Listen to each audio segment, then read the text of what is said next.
Welcome to the Football Exponential Show. I'm Chika, and today I'm joined by Frank. Hi everyone. Welcome to another episode. Okay, Frank, let's go. Are you ready? Yeah, I'm ready. Let's go.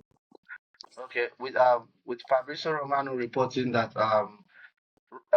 Girona striker Artem Dovbyk has agreed to move to Roma for 28.5 million euros from Girona to Roma. So, how do you see the deal, the striker? Um, it's I think it's a good deal for all parties.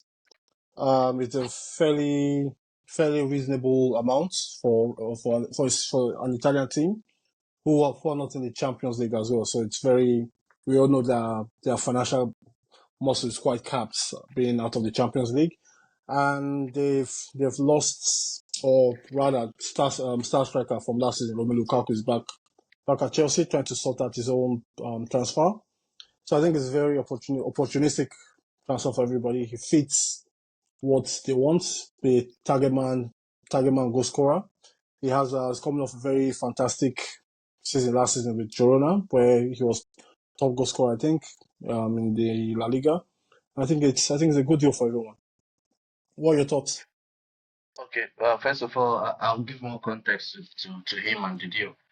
Okay. He's a big man. He's a big man, and Yeah, but he's he's a big man, and he has good link-up play. He can play with his back to the post, and also he has some acceleration. Like not really pacey, but he can run. Now, I think De Rossi has done a like-for-like change. He didn't go for anything fancy. He didn't go for anything that is so difficult. He just switched Lukaku and then brought in a like-for-like, a younger guy. He's 27 years of age and he should be in his peak right now. So Yep. he should probably be a little bit better.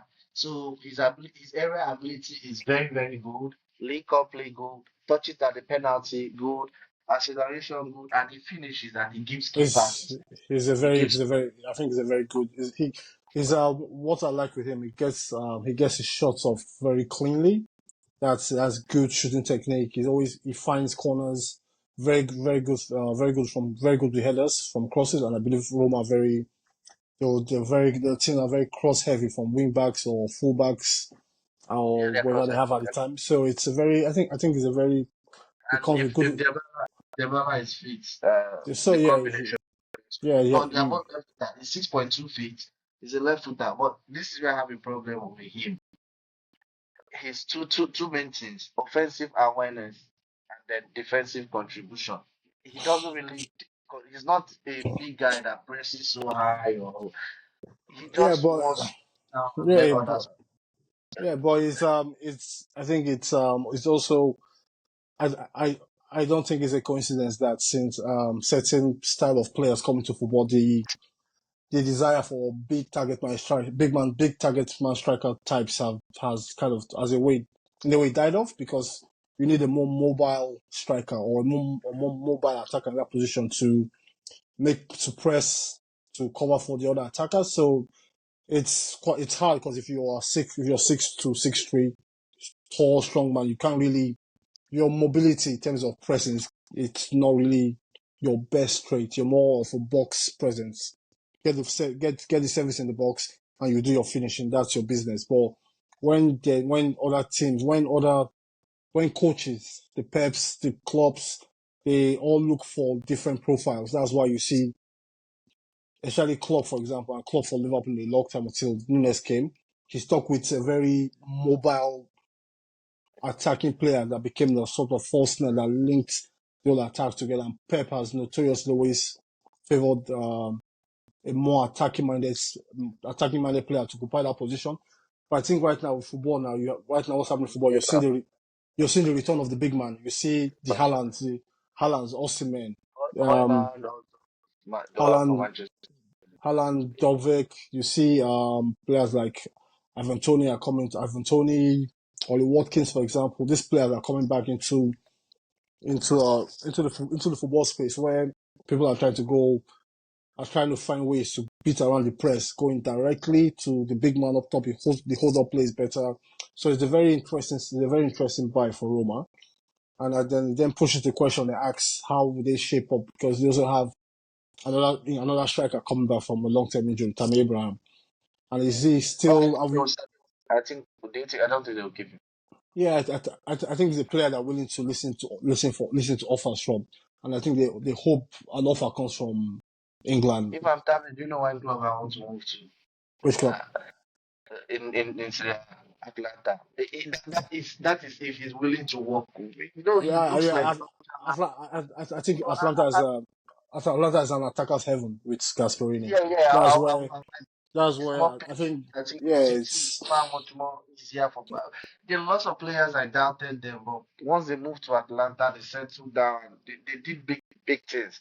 And then let's go to his stats. 41 games. This is his first season. He's only had only one season in Girona, and yeah, then he's he was been signed for Dnipro. I think Dnipro in Ukrainian league. Last season, total of 41 games, 25 goals, which is more than one goal a game, 10 assists, massive. 2.3 shots per game, that is good. Then 69.8% pass accuracy, that is still good. 0.4 tackles. That shows you he's defensively zero interceptions a game, 0.28 blocks. Like we said, he's not really the sort of defensive person. And then in Dnipro, he scored I think 14 goals, 24 and then 24. Then he was generous record signing, right? For 77 million. He was a yeah record signing for yeah 7 million and he played out. That means they risked it and then they were rewarded. And then he replaces Lukaku. Last season, Lukaku had 32 games and then he scored 13 goals. Uh, uh, I think for Lukaku's output like a decline. The that's a last three seasons, that's 8 goals, 10 goals, 13 goals. He was injured, I think, since he had that good season at Inter on that good day. He's never been the same. 8 goals the next season. He moved to Chelsea, 10 goals. He went to Inter, he was injured, and then 13 last season. I don't really know why Conte wants him, but Conte knows what he wants.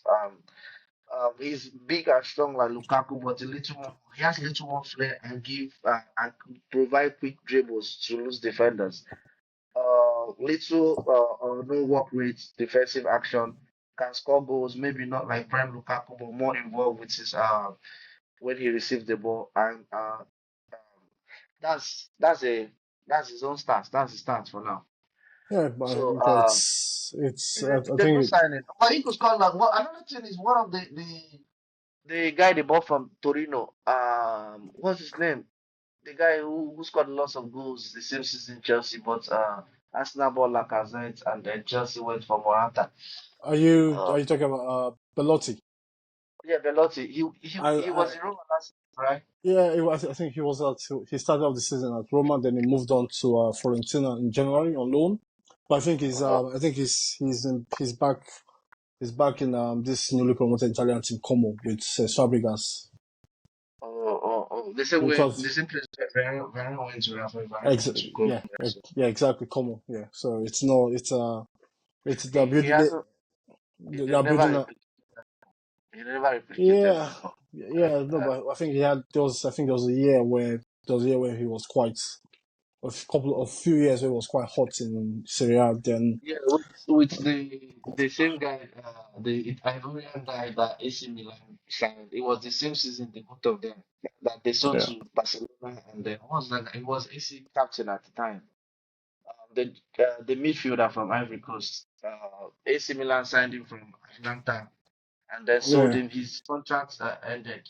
He yeah, ran down his contract with Atlanta, and then he moved to Barcelona. That was the same season. They had very very good. yeah. That I was think it. 2017 or something like that. Okay, Or so it's I think let's to wrap it up on on I the think bit. to wrap it up Yeah, I'm listening. on Artem Dovbyk. That the question because for Girona back are in the Champions League for the first time I believe for the first time in their history. So and that leaves a vacant position for a striker in Girona. So that would be an interesting one to watch in the coming weeks because there are a Yeah, lot of but there are, top there are, four player. They've lost like four players. Yeah, there are a lot of strikers available. There are a lot of strikers available this in this window, but not the more the backup strikers, the Nketiahs, the John Durant's, the Armando Broya from Chelsea, those kind of players, maybe or even uh, maybe a player like Tammy, maybe if he But I, I fancies think trying.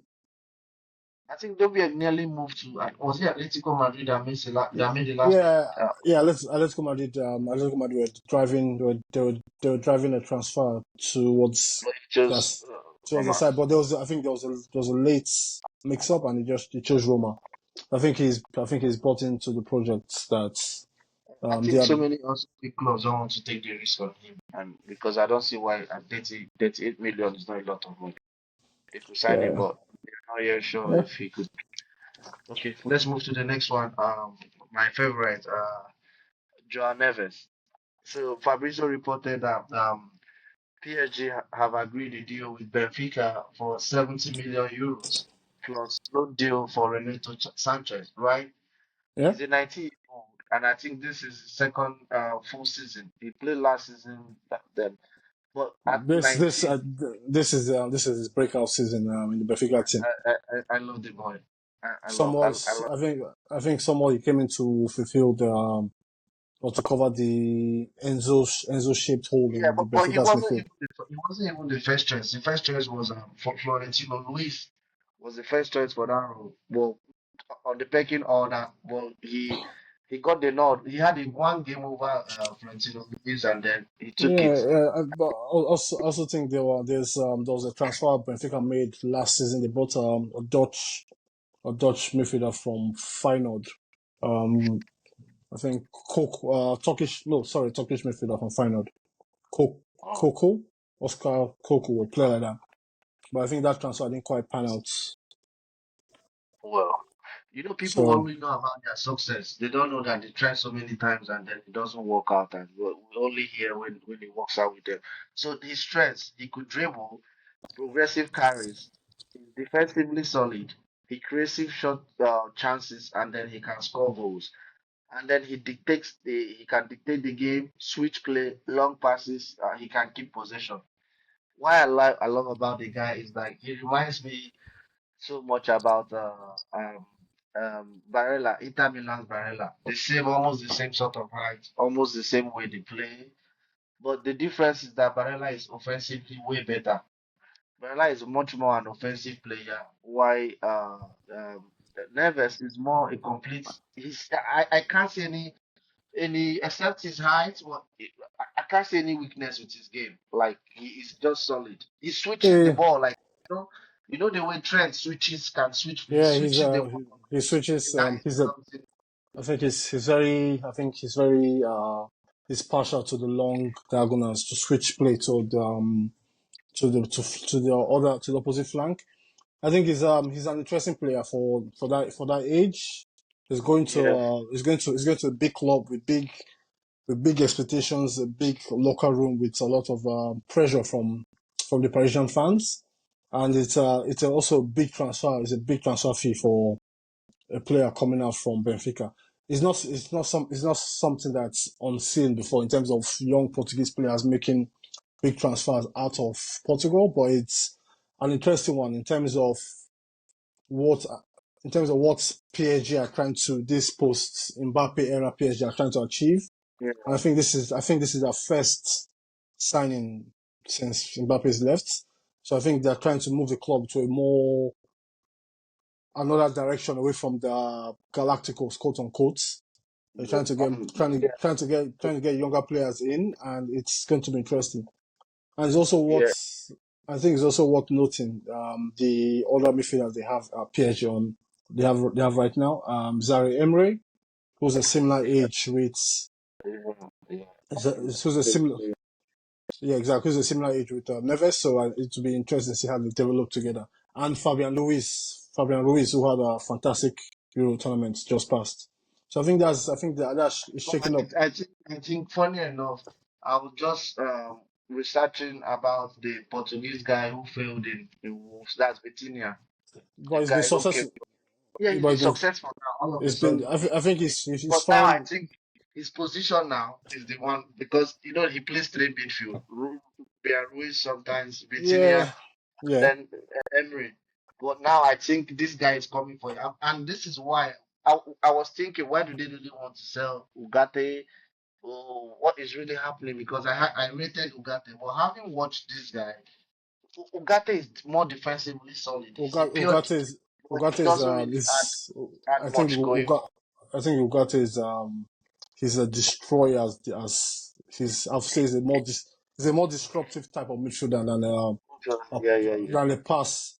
I think like Enrique has been very since he left Barcelona where he was quite more direct. Since he come back to Spain, he's more about it's more passes, more But he controlling. His never fancied Ugarte, and I think it's a club signing because yeah, I if think you watch, it's like know that I think it's a club signing, and then maybe he tried and he saw, and he abandoned yeah, it immediately. yeah It will be exactly your yeah. fault for him if you should.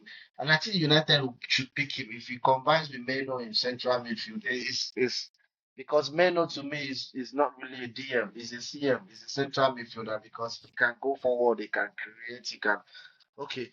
Last season, Neves had 3.0 shots, creation actions. That is huge. 6.6 progressive passes, goal.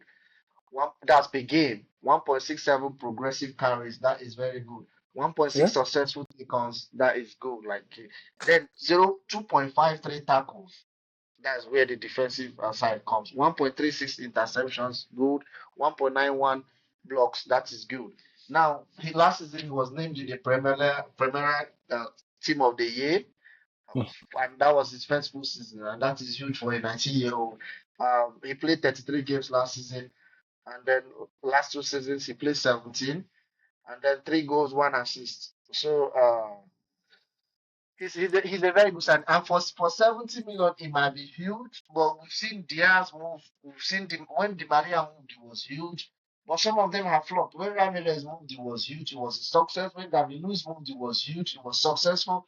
There was the control. There was a left back, or there's a left back that Manju Yeah, signed. I don't way back. know what That is was Fabio yeah, way Contral. back. Yeah, Fabio Control. Contral. Yeah, He was but I also think I think we should also if we were to compare with past Portuguese midfielders coming out of Benfica, I think the most notable one would be Renato Sanchez. yeah, but it didn't work out. So he moved. So I think he moved to a bigger club, a different culture in Bayern in Was it? Portugal.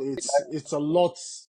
It's a lot. I think it's for a young player at that time. I think it might have been a bit too much too soon in terms of his development. His adjustment, his adjusting as an adult or getting accustomed to senior football in another country like Bayern in Germany. So I think all those aspects really are something key factors that could disrupt your player's development. But I also think he's in very good hands with Luis Enrique. Was This is in a good coach hands. that would encourage his best traits. So his passes, where you see his passes attempted and passes completion, progressive passes are all in the 90% percentile Yeah, ranking. So it's a very pass heavy midfielder.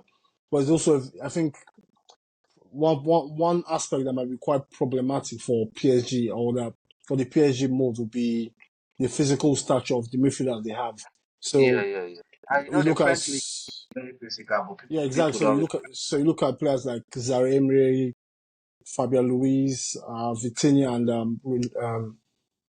Joao Neves. They're quite all they're not they're not physical specimens to be exact. But I think it's also something Enrique won't mind. It's I think as I said before, it's passes, all passes. If his aim is to get at least towards higher of more about around 1,000 passes per game. So I think that's a match made in heaven between coach and player and stylistic idea of how they see football. So I think it will be some. I think it's transfer will be keeping a close eye on. I'll give it an A plus. I like the guy. And then if you are watching and you like what you are seeing, just smash the like button and subscribe. Yeah, and this is why I really, really like the transfer. Another thing people don't really emphasize much is that there are two people when it comes to their signings or two nationalities, people don't really think it's going to be difficult for them. The Portuguese, the French. Like if you're signing a French player, they don't really complain about the weather and a little bit the Germans. But it's not like the Italians when they change club or they change country, they want to stay back where they are used to. The Germans are changing a little bit and the English, but the French and the Portuguese have been very good travelers. They stay in a country, you check even in the championship, you have Portuguese players, they travel and Like moving yeah, to it, not like the Argentines always, especially coming to England, they have the man. Aguero was totally different, and then Alvarez, Julian Alvarez. Okay, that should be it for him. We'll still make a comprehensive review about these players before the season starts, just how they fit in tactically with the club, but not yeah, today. Let's move over to the next one. Also Fabrizio announced your that's your guy now. Crysencio Summerville, the Dutch attacking midfielder or attacker, who has agreed to move to West Ham. And funny enough, West Ham is a very is this is why it's different. Wingers or midfielders don't really have problem with West Ham. It's the strikers. Now, yeah. to It's so, okay. I'll let you finish. Then we'll okay, go deep into the West Ham, into the yeah. The West Ham of it all. Yeah, Okay, 25 million pounds rising to 34 million pounds. And then funny enough, this is why Leeds fans can be disappointed, they can be hurt. But if I'm executive, I'm so happy with this deal of Leeds. This is why they yeah, signed him 1.3 million just in yeah. But 2020. He yeah, never and made an appearance for Feyenoord. He went on loan at Den Haag. He had a good yeah, season. They signed him for 1 point. And they mentioned that he had a problem with his behavior, his temperament. Sometimes the club can make this up. Sometimes it's true. I don't know much about him. But West Ham, Lee signed him for 1.3. They flipped him for 34. That's huge profits in less than 2 years. He shoots very well. He is very direct. That's what. And he loves to take his man. Like when he he's has a the ball, the first thing he wants to do is to take his man. He can carry the ball progressively. He dribbles and then his progressive passing and then is good and then finishing. But his defensive action is not really lacking. And this is how I think West Ham wants to do. Kudus is gonna be here, and then he plays here. He plays on the left, Kudus on the right, and then they have is it Ward-Prowse, Pequata, because Paqueta played on the left last season. I think this guy Somerville is going to start on the left. Paqueta has to move to the midfield with Ward-Prowse and then Alvarez. So what do you think about him and the team?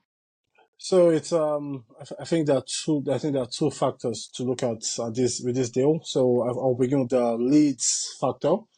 So I think with Leeds, it became I think it was quite clear the moment they didn't get their ultimate goal from last season, which was promotion back to the Premier League, that they were always in danger of losing some of their best better players, and it's coming. I think it's happening so far where they've lost young central midfielder right back Achigre to Spurs, and Somerville is also with his rumored transfer or soon to be confirmed transfer to West Ham. He was that I think if I believe was the Championship Player of the Year last year. He was very, Yeah, yeah. I think he was 43. very, That was season. 43 I games. think That's a lot of games. I think he 19 was. goals and 9 assists. That's good. So I think 43, 19. he was very influential last season in terms of goals scored, creativity, and the kind of direct attacking threats the coach likes to play at Leeds. But I believe it's the reality where Leeds find themselves in the Championship, where they kind of have to sell their best players to survive and evolve as a team. But also, I felt it was one of the two between Somerville and the Italian winger Noto. So I think if seeing some of his on his way out, I think then it's for a sizable amount for a championship team. Then they can also look. They can also But with that amount, I think they can buy like two good championship players from their yeah, rivals. of course they can always reevaluate, see where But they this can get deals. Also, the championship is a very some I think a lot of clubs in championship have found good loan options from top Premier League teams.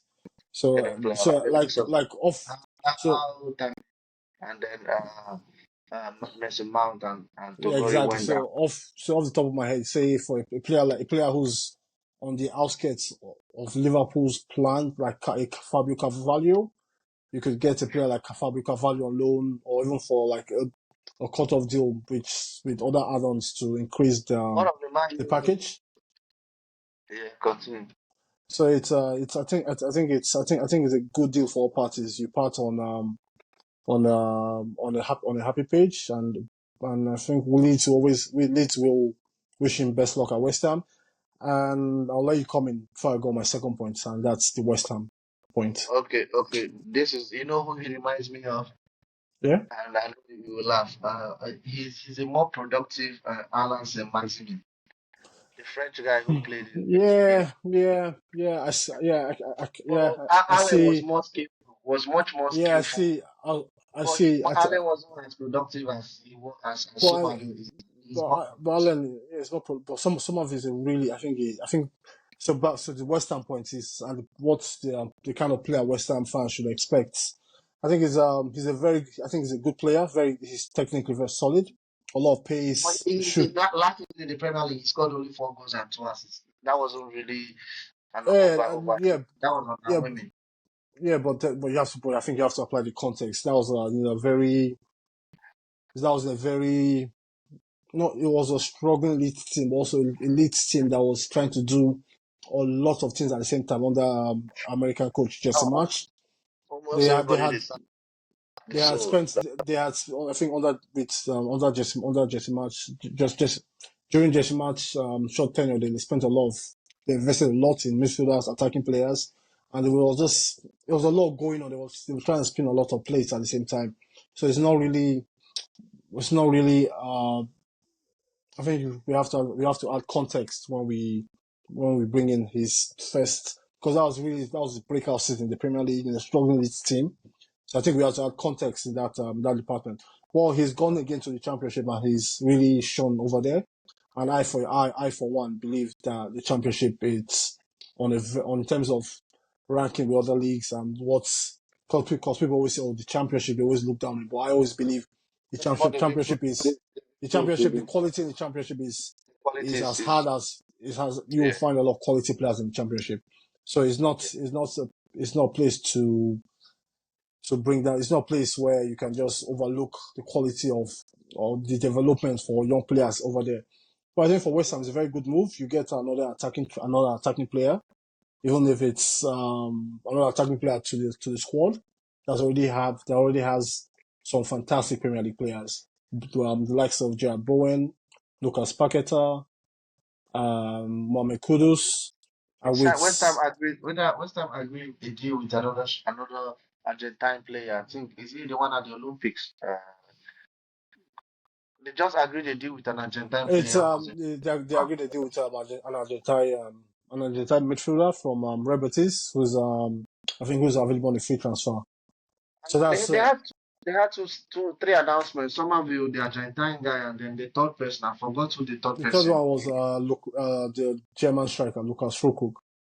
Yeah, yeah, we'll talk about him. I think we'll talk about it. Yeah. If you have let's say Fuku in the center, Somerville on the left, Kudus on the right, and then behind them you have Ward Prowse, and then you have Paqueta, Ward Prowse, and then is it Alcaraz or Yeah. Alvarez, the Mexican Alcaraz, guy? Alvarez, yeah. Alcaraz.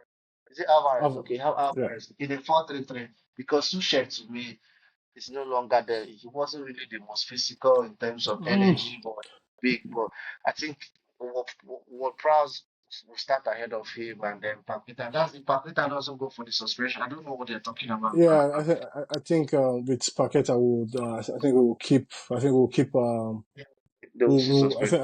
I think that's the case, so that we're all going to watch closely. But also, I also think with West Ham, I think for a lot of West Ham fans have been very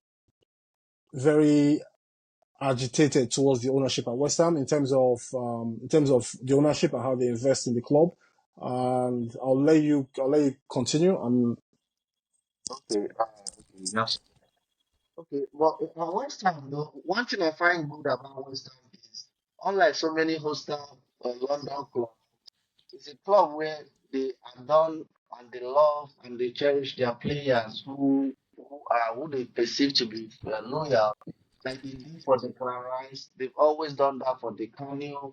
So it's a family club. It's a London club, or it's a family club. But they are not really, really so critical like so many London clubs. If you are good and the fans love you, they will stick to you. Like that's one thing I like about them. And although so many players haven't succeeded there, but it's a club where if a player wants to start his career or is away from home, it's a family club. The way It's it's a good club, and also I think it's also worth remembering.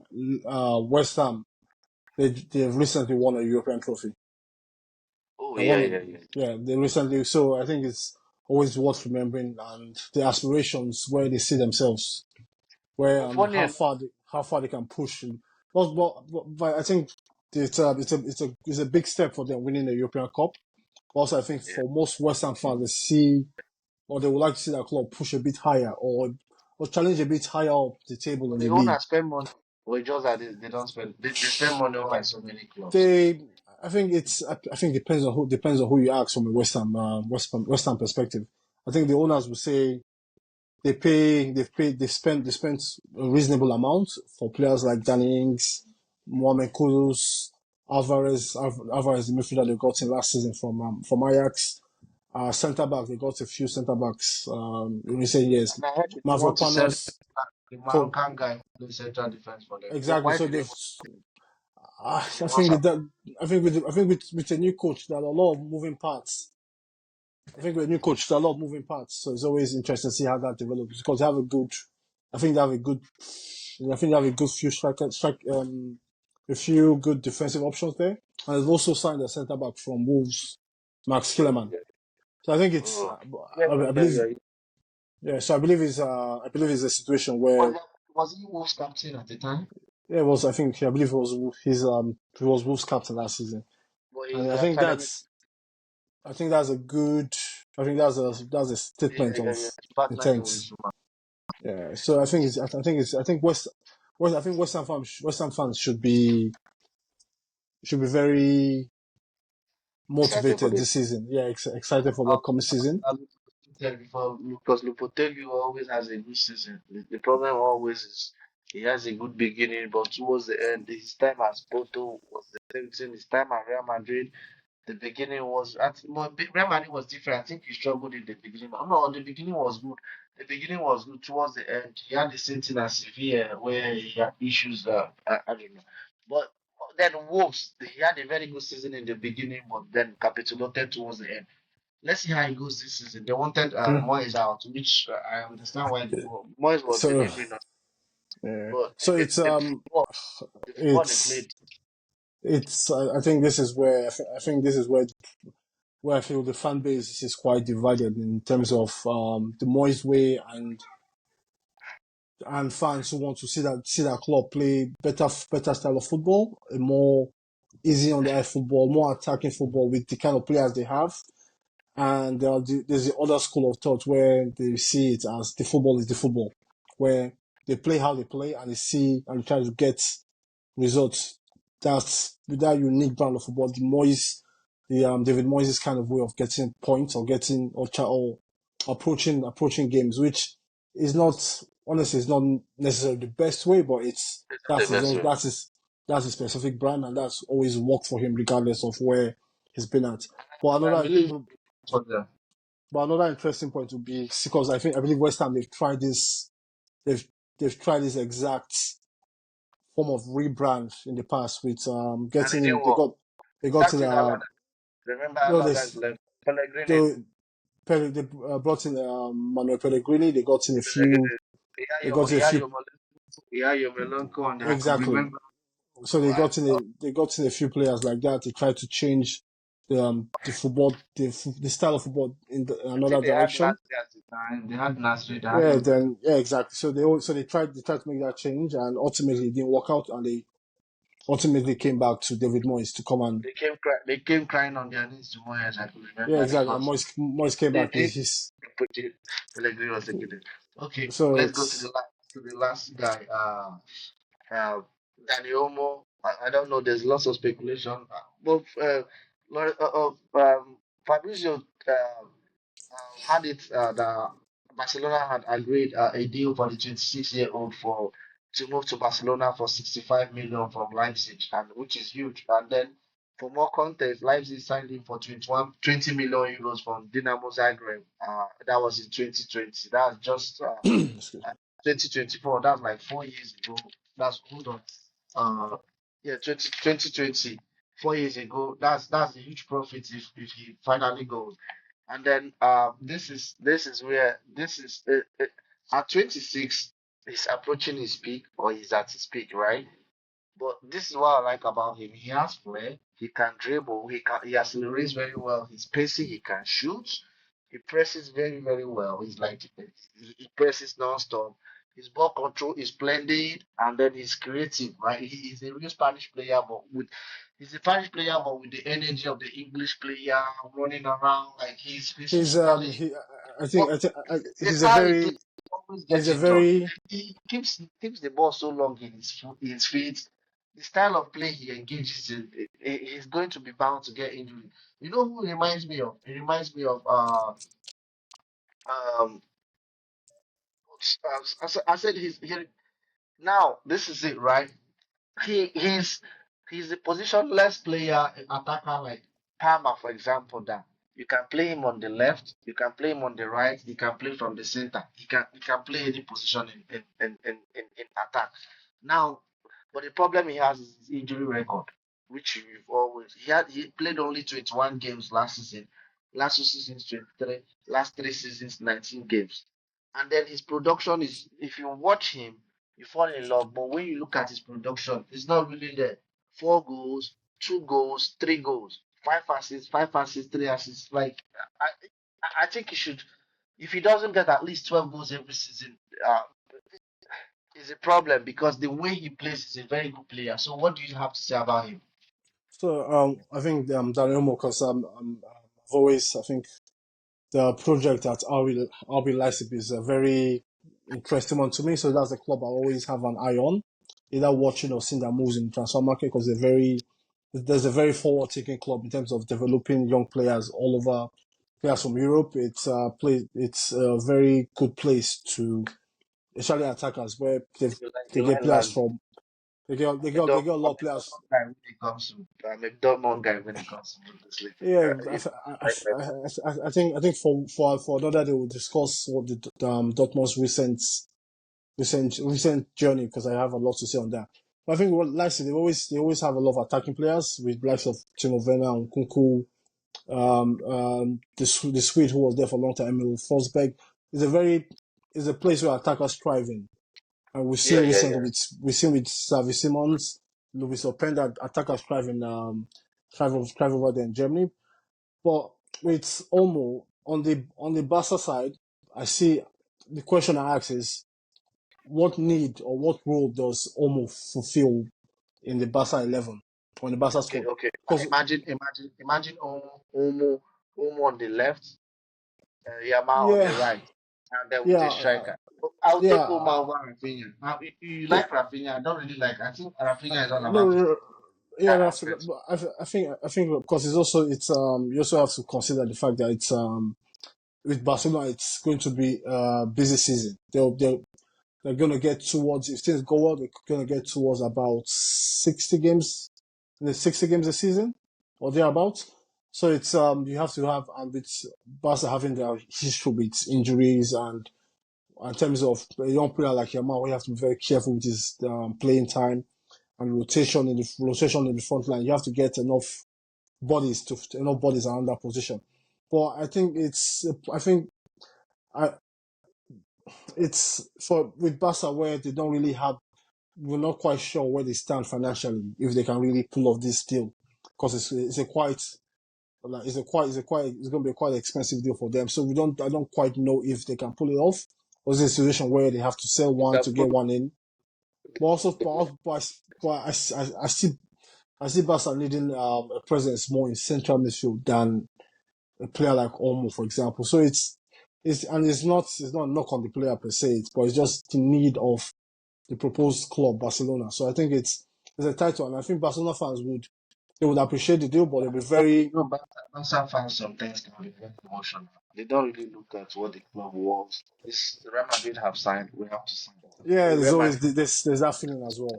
we do that a lot. Oh, the Real Madrid has big players. We have to. If that is why I always told them, and I'll never be critical of Xavi. I always say it. There are certain games he lost. There was a game he was leading, Barca were leading. Was it Atletico Bilbao or someone like that? It was awful. Like they were leading. They later lost the game 4-3 or 3-2 or something like high score line. They conceded towards the end like two, and I understand it happened regularly on that side. Yes. But what he did for the La Masia, the players he promoted, the players he trusted, I think to me He I would have kept that guy. Like I I think understand it's you want to win titles, but sometimes you have to tell yourself the truth. Are you really ready now? I don't think they are ready now financially. Get these guys promoted. Let them come up. Let's stabilize the club. Then we can be thinking about winning. Give you one exactly. more year, maybe second year. Because sometimes if you want to win now at the moment, it takes you off. Everton tried it at the time. All they wanted was win, win, win. They destroyed the club. Sometimes if you go for it all, now Chelsea, that is why I said just pipe it low. Trust in the coach. It happens gradually, right? Now, this is the player I said he reminded. I wanted to say reminded me of. He reminds me of the same positionless football, but more direct and more productive. Joao Felix. Joao has more flair and is more creative. Yes, but Omo has more end product. And I'm talking about the running. They can. It's difficult to really say where's their best position. They can play this side. It's totally different from Palmer, who's the left footer. I'm just thinking which other like I said Dovbyk is like Lukaku. Then Somerville. I told you Saint Maximin. And then the other guy again is Neves. Neves, I told you Neves the all round Barella. Barella is much more offensive, but Neves is the all round. Now let's go to the stats. Last season it was 26, 26 games, 8 goals, 5 assists, 1.8 successful dribbles per game, which is very very good. 79 pass accuracy, which is good. And then defensively, 1.6 tackles. That shows you he contributes 0.72 interceptions, 0.77 clearances. And he's a former Barcelona player. So, that's a good point to add yeah, as well. that's He's yeah, at he's a La 6. Masia product as well. Yeah, so that should be it for him. Let's see if he if he works out. Now, I wanted to hear from you. We've talked about it, but we can always keep updating our audience. With Chelsea having announced to Conor Gallagher that he's not part of the plan, he should sit back, he shouldn't join the locker room of senior players and all those. Now, social media went I, I, crazy. I think it's also I think it's also important to add all this has been reported from we don't know quite which side, if it's the Conor Gallagher side or the club side, but there's been lots of briefings coming out in the last couple of days. Yeah, which we shouldn't know, which should have been kept Yeah, confidential. yeah, but it's Uh, also I But, think but, it's but also I blame Conor Gallagher in all this. I'll give you. okay, break it down for me. I like Conor Gallagher a lot. A lot. Hmm. Not looking at, I'm not saying talent is not enough. Looking at the mindset, the determination, he has the determination, he has the mindset. I can never doubt that guy. He gives you more than 100%, right? If you have such a player in your academy, to me, you should be elated, you should be excited, you should incorporate in whatever you want to do, right? He loves Chelsea. But this is where I'm angry with him, I'm mad at him. These guys are treating you like you don't matter. They made it clear they want to sell you. But at a certain time, your emotions, like the way Chelsea have gone about it, is business. I don't like it. Don't get me wrong. I don't like what Chelsea are doing. It's But at the the same time, yeah. that's what happened to professional football. Is it because it's not been leaked? That's what they all do. You don't. Conte used to do that before he even went on preseason in Tottenham. He told the players, Mourinho did it to matter. There's so many so, but the way they are going about it is what I don't like. But at the same time, Connor, at a certain time, you have to tell yourself, these guys are not, they don't want you. And I believe he will excel. Calm down, sit down and think what is next, what is best to you. Release a Okay, statement, make it clear. Like the club pushing you and not yourself. But No, he's been but treated very it's bad and he's accepting everything, and it's not good. there's Yeah, there's a lot you said that I agree with, but there's also a lot that I might disagree with or have a different point of view from what yours is. And I think starting with I think if let's break it down to three parts. We break it down to the club's perspective, the player's perspective, Gallagher's perspective, and it's also quite important not to forget the manager as well, because the manager will also have a say in this. And I think I'll start off with the manager, where I feel if we are to believe what he said and what he's tried to try to try to try to create in his short term with Leicester City and his footballing school of thought of how he sees the game, it's it would suggest that a player like Conor Gallagher might not really fit into his yeah, plans. yeah, So yeah. I also think it's very important not to forget that perspective, that point, because ultimately Gallagher could stay, but the coach might just have a different plan of or a different plan of using different players to get different outcomes in different Listen, positions. this is the reason why I've always said, Gallagher, it has gone so far. I maintain it. He cannot stay to me. Because he's a big It's guy. When I mean a big guy, he's highly respected. If you put him on the bench for a number of games now, like Ugochukwu, for example, it becomes a problem for you. but this is He just has to go. no but Like, exactly, and this is one of the problems I have with this whole Gallagher situation is why has he become a big guy? He's not because exactly he wanted a captain. yeah he no yeah That's why he he started was thinking to himself. He no went yeah to Europe. no yeah And see even you in a reality, even if it's a you, day, you no if no you I somebody meets understand Drake, somebody meets Drake and takes a picture, they become a celebrity the next day, the Instagram handle. You understand what I'm saying? It doesn't yeah matter but if you know. yeah Yeah, but I'm yeah, saying, but if you break it down, what's oh yeah, you say okay, you know yeah, what? yeah, yeah, He went to Euro tournament, but he went to Euro tournament where he wasn't really fancied. In England had a lot of problems in midfield, and it was widely believed that Gallagher was not the player to solve those problems in midfield. The coach yeah. tried He it was for 5. sensitized. Like You know, he's not like when I he think the coach started tried it for they are 45. not the I think the coach strength. tried it for 45 minutes in one of the group games, and he moved away from the idea quickly. So it comes down to a point like this, and the point of academy players is you have to divide. Are these players just coming from the academy? Are they at a level of the Sakas, the Phil Fodens, the guys that are coming to the team? They impact the team. They have that they have that they not necessarily carry the team, but they are the driving forces in this team, that respected teams where they push the team forward. The team relies on them to achieve their goals. Foden, for example, let's not forget, Foden is a very talented football player, but we all know Foden took his time to get into Man City's team, Check it out. Yeah, or rather, Pep did not give him enough playing time while he was coming through the team. The point was always be patient, your time will come. Be patient, your time will come. And not and it's not to knock Papa left Gallagher's because of the same thing.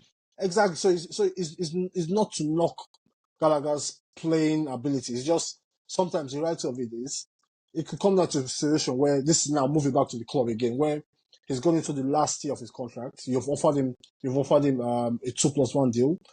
If he signs that deal and decides to stay around or just hang around or stay around and or just quote unquote fight his way to the team, because we all know it's a very long season. A lot can happen. A lot can happen in terms of players' performances, availability, and whatnot. So we don't know how that could develop going the next 9 months. He could come back into Chelsea starting level.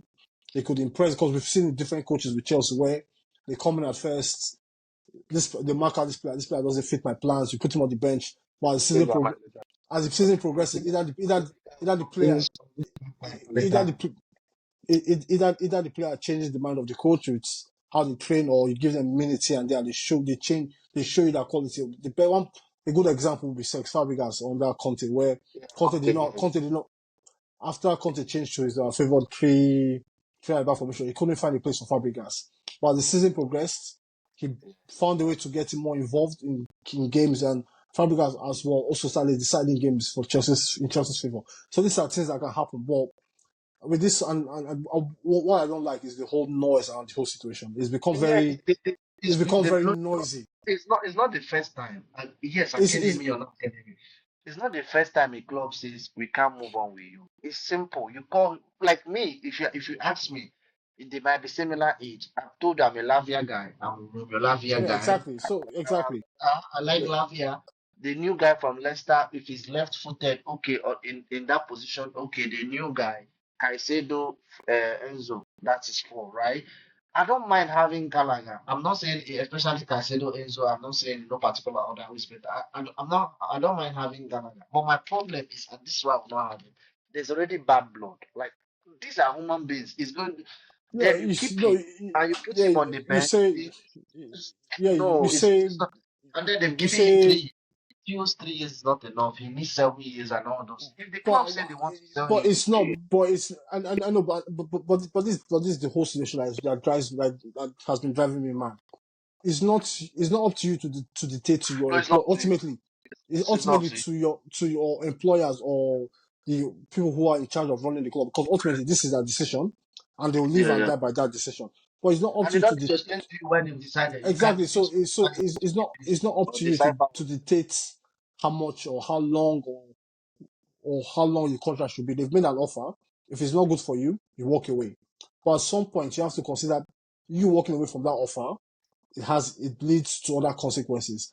And also on Chelsea's side, you making it publicly known that you've tried to trade this player, tried to move this player on. It also brings about its own set of consequences. So it's a part where both sides have played their parts. I'll say more the club, where the club ultimately just don't see, or the sporting directors, I'll say, ultimately just don't see you. They've invested heavily in this position. They've invested in, off the top of my head, four players, including if you include a player like Palmer, who wants to play that who can do a job in that central position behind the striker, number 10 or in number 8. You have you have just the sheer amount of numbers. A few players, a few high profile players, their position in the team is not quite sure. Because if what Maestra has been trying to do in preseason is inverting the fullback from right or left back, that essentially becomes a midfielder in possession. But then the need for more midfielders disappears where you need, okay. yeah, because Gusto or whoever is going to come, or So Kukurea is going to come. Yeah, exactly. So yeah. yeah. So if it's I think Chelsea is going to be starting with only two midfielders next season. so it's so it's I think because I was listening to the press conference earlier today, and it's I think he's trying because he has a lot of weapons, so he's trying a lot of players in different roles but doing different jobs. So like Gusto, for example, playing at left back but he's inverting to midfield, or James, he's played at right back inverting to midfield, but he's playing now at recent game he played at centre back as a right centre back. So he's trying different things, and ultimately with players like Caicedo, Enzo, Palmer, they've not really, up until last game when Enzo came on I think at halftime, they've not really had a goal really at preseason. So it's just it might come down to that if he signs a new deal, he might just not fit into the manager's plans. And you know what? That is fine. That this kind of things happen. We're seeing it with Chelsea's But goalkeeper Petrovic, where the coach has come in, he's made it clear out of between him and Sanchez, I fancy a bit of Sanchez because maybe Sanchez might be better with his feet. But I would like another keeper, and they got another keeper who's reportedly but good but no, looks to be a better ball no, player. 100%. I remember this before Okay? Sanchez won't be the starter in Chelsea. No, even at If Sanchez is the number one, then he wouldn't have got the second one. David Petrovic. For you no, to have gone, I think Sanchez. It's he just giving him the job to the odds. His mind is made up, but he wants to give him a chance. He will start the season, Sanchez, but towards the end, just one loss or two, he will but just change but the but second guy. you- but you know from what I've gleaned from Maresca, be it from his press conferences, the way he speaks about it, I think he's a coach that goes all in. He's all in on his football ideology. So I won't be surprised if it makes it at some point before the season actually starts, it's made clear that the new Danish goalkeeper is the number one. Because Yeah, if because I think also my thinking would be if you were confident enough in Sanchez, you wouldn't have gone after another goalkeeper. That's what I'm saying. You could have So eventually exactly. because I believe it's a situation where I think it's I think that's another situation that we'll see how it develops in terms of preseason games, minutes, and the overall feel around the club. Because because this Gallagher situation would not it's not going to go away. It's not going to go away in a long anytime we'll see soon. it. No. But I also understand I also understand the fans' view where you feel okay, this player if fans like he's been treated this way, it shouldn't happen this way. I'm not justifying it in any way. I'm just saying this is how these people operate in football clubs. But this is why I hate fans. I knock fans who complain when they play. I've always been on the business side. Get the bag. If a player fails, if someone is giving me a better pay in a better environment, I'm moving on. Like this is their Yeah, job. So exactly. why do you Yeah, want to exactly. criticize them for moving on? So And exactly, also, and it's when the club failed, you are not the part of the plan. They move on. When you feel you're not part of the plan, you move on. So either people, yeah, either party should not be holding the other one. Oh, you just stick. Somebody's relegated. You say that's he did. No, he that's has a short career. yeah, You have like that's a good point. if you have a That's 10-year career, you're lucky. But you start at 20, 30, you're in decline. So they should make the yeah, most of it. yeah, and also So and another point I will add is this is the whole. I think the part of the argument that I really resent is this whole argument of and it comes from the fans and it comes from a certain part of the fan base where this proper Chelsea. If you don't like Gallagher, you're not a Chelsea fan. If you don't like mm, Messi Mount, you're not a Chelsea fan. So all this, but so I think all these but opinions, but Chelsea, all, like Chelsea has always been a foreign. Chelsea is just like Inter Milan in Italy. They've not been academic kind of club. They've had lots of foreigners. So no, there's no but this is this idea that has been coming into the club recently since I'll say since Lampard came in, where it's become for because I've been a Chelsea fan for a lot of years, and I'll say it's really started happening. Where I'll say, of course, there's always been divisions in terms of fan base, who between players they like and players they don't like. But I felt when this I'll say this ugly side of the fan base started showing itself was when Sarri came in. And Sarri and Jorginho came in when there were a large portion of the fan base who were actively at Chelsea home games. They were not quite appreciative of the football Sarri was trying to play. And exactly. yeah, yeah, yeah, but I know, you cannot like Sarri, you cannot like the coach, but there's a way to go about it. And I felt the way they went about it was a very Academy. I don't even think Sarri no, attended academy. It was but it's not academy. but it's not his job. Sarri will tell you, I'm Chelsea's first team coach. That's what some coaches will tell you. I'm Chelsea's first team coach. My job is not to worry about the academy. That's for the academy directors No, and but under I think you're 21s. right. Mourinho was sacked, but he was loved by the fans. They didn't go against him. Frank Lampard was sacked. He was loved by the club. It's true. Ancelotti, the same thing was. Sarri was the only one the fans were booing. I just get it. Yeah, yeah, yeah. Sarri was the only As one you the say, fans. I think like even the amount of toxicity towards Sarri is only comparable to Rafa Benitez, for example. And When Rafa, the guy that I felt that could have done a good job on that Saturday. What was he? Till now, he hasn't proved me right. So he moved to Brighton. The Scottish guy, the Brighton, Billy Gilmore, Gilmore. So Gilmore. Yeah, it's not and so exact. So he, it's they not still new. want to Chelsea. kick him out of Brighton. So maybe I know, it's not I know, really but what I it's felt. not. Yeah, it's not a new phenomenon. Chelsea has always been, and I think will be a club that would out of a good crop of academy players, they pick one or two into the first team, and the rest they'll cast aside for whatever reasons. And it's not to say these players are not good enough or they're bad players. Like you see, the likes of Tam Abraham, Fikayo Tamori, they've gone on to achieve good things or make impacts at Italian clubs. Tomori is a Serie A winner with AC Milan. That's not an easy feat. That's highly commendable. He's not gotten enough opportunity in the national team, but he's good enough. So this is a situation where and when the likes of I'm not saying it was right but it's the policy. The What's Chelsea the have always policy? done is Chelsea, club does it. In Chelsea have Tottenham, always done. Arteta hasn't used so many academy Chelsea players. have, You're not part of exactly. the They plan. just But it's Chelsea have always. painful. Don't get me wrong. It's like you know, life. You think as a human being, you want your life to be like a fairy tale. The good guys always win at the end of this, but life is not like that. Yeah, but That's that's why but I but feel that's not but that's not football. And I also think it's also hard to sometimes you always it's like some players they need to leave the bubble of a club they've been at their whole footballing career to go out there and achieve other things look at like but exact another thing.